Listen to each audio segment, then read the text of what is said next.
The nemesis of the resin artist is dust.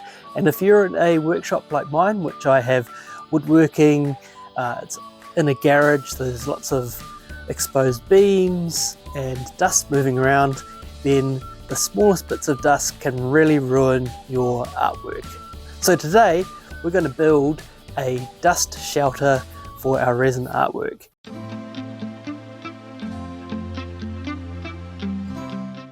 It's just going to use a few bits of wood, and we're going to be using a drop cloth which will provide some cover so that we can put that across and over any artwork that we do to prevent any dust falling on it while it's still curing.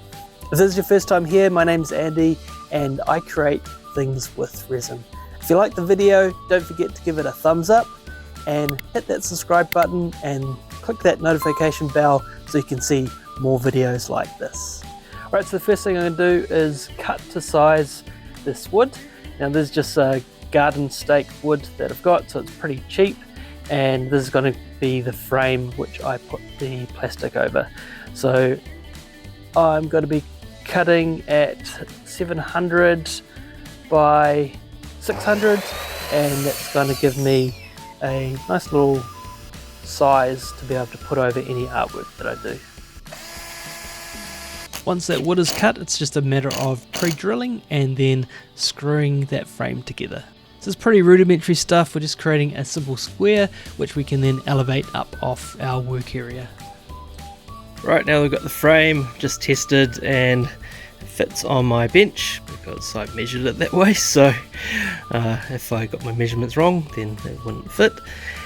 Now I just need to put a cover in. Ideally I would have loved to put a clear plastic, then we can just look through.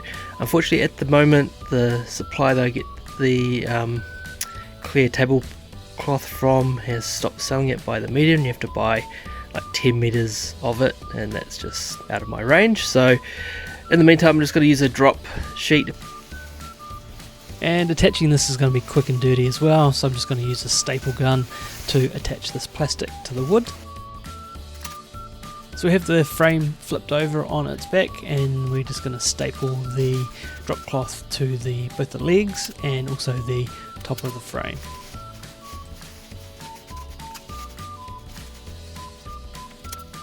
And so now the test, let's see if our little dust tent fits over our artwork. As you can see, it's not perfect, but this makeshift little cover will help prevent dust getting on my artworks when I do them. And you know, it doesn't have to be perfect, it just has to be good enough, and in this case this is good enough. Version 1, I'm sure I will improve for version 2 and see what we can do with that. Obviously change this cover to make it clear. Anyway, I hope that this video was helpful. Don't forget to give it a thumbs up if it was, and if you're not a subscriber already, I would love for you to support my channel and hit that subscribe button. Until next time, keep creative.